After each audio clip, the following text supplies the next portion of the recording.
Egipto es el país de Oriente Medio, después de Irak, donde los cristianos sienten más la presión del fundamentalismo y donde más lo temen.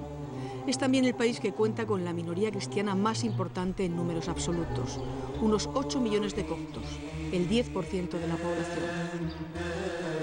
Aunque en El Cairo se visita un barrio copto antiguo, no existe propiamente una geografía copta.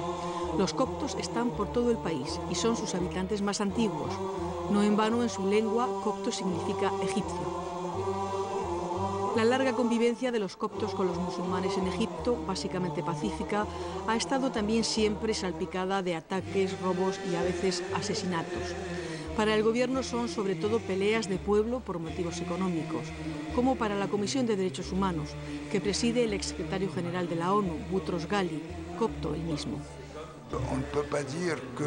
No podemos decir que se trata de una tensión permanente. Hay altos y bajos.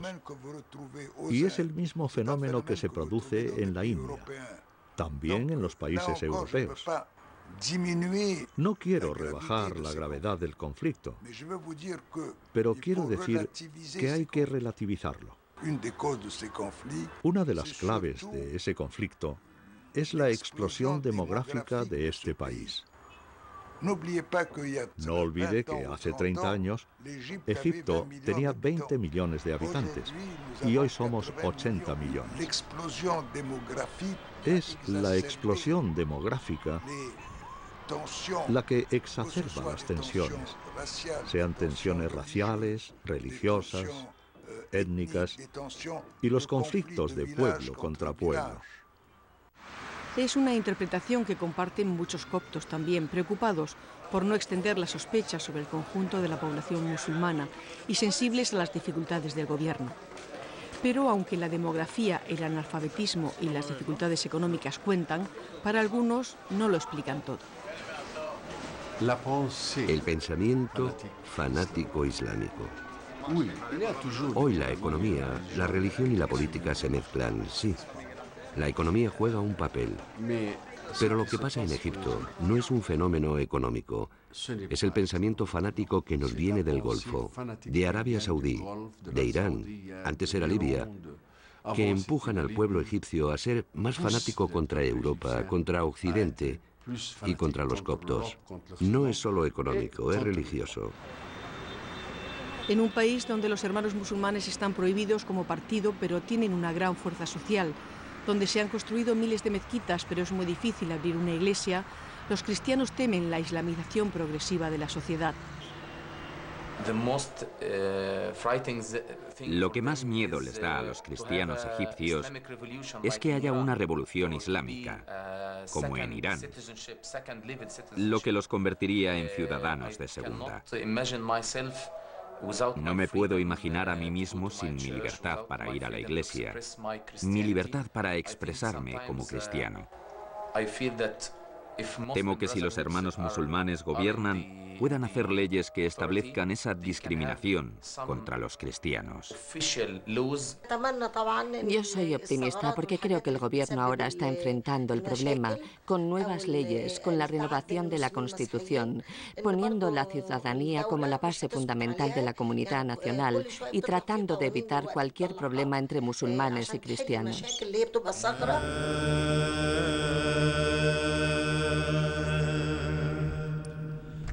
Este es el lugar de Egipto donde las torres de una mezquita y de una iglesia están más cerca. Es en el monasterio griego ortodoxo de Santa Catalina, en el corazón montañoso de la península del Sinaí.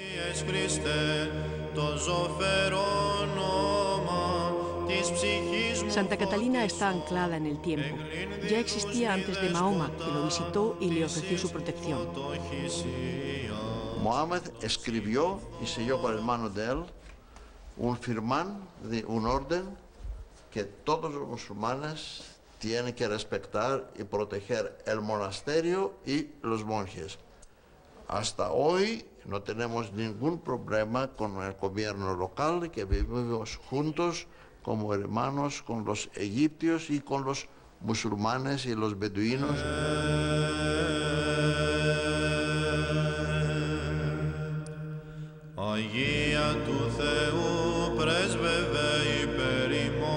Aunque Aunque tiene iconos de gran valor y la mejor colección de manuscritos después del Vaticano, lo más valioso de Santa Catalina es su vínculo directo con la historia sagrada. En el centro del patio está la zarza en la que Dios se manifestó a Moisés como un fuego que no se consumía.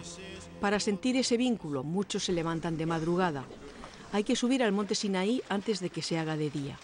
3 horas de duro ascenso, más de 700 metros de desnivel y mucho frío, para llegar al lugar donde se cree que Moisés recibió de Dios las tablas de la ley. En este monte en el que, según la Biblia, Dios se comunicó con el hombre, cientos de personas aguardan el amanecer, ateridas y solemnes, esperando tal vez que el lugar sea una puerta a lo divino también para ellos.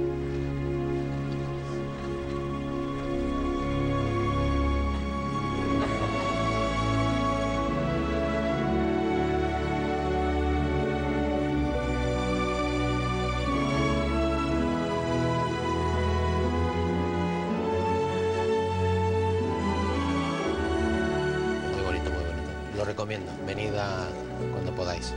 Sí, sí, para mí también, o sea, vale la pena, ¿no? El esfuerzo de la subida. De la subida.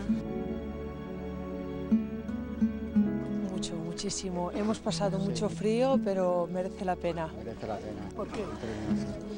No se puede explicar, es una cosa que hay que sentirlo, hay que venir aquí y sentirlo, es una cosa espiritual. Los fieles son las piedras vivas del cristianismo. En Oriente Medio, 12 millones. Su destino se juega con el de sus pueblos, siempre a caballo de la guerra y la paz. Entre los mandamientos que Dios entregó a Moisés figuraba el no matarás y el no tomarás el nombre de Dios en vano. Judíos, musulmanes y cristianos se reconocen en esos preceptos, pero se han matado entre ellos y han usado la religión no para unir, sino para enfrentar. Si los viejos preceptos encontraran un eco en el presente, habría una esperanza de paz en estas tierras, donde la verdadera batalla es la de la aceptación del otro, la del entendimiento entre Oriente y Occidente, entre cristianismo e Islam.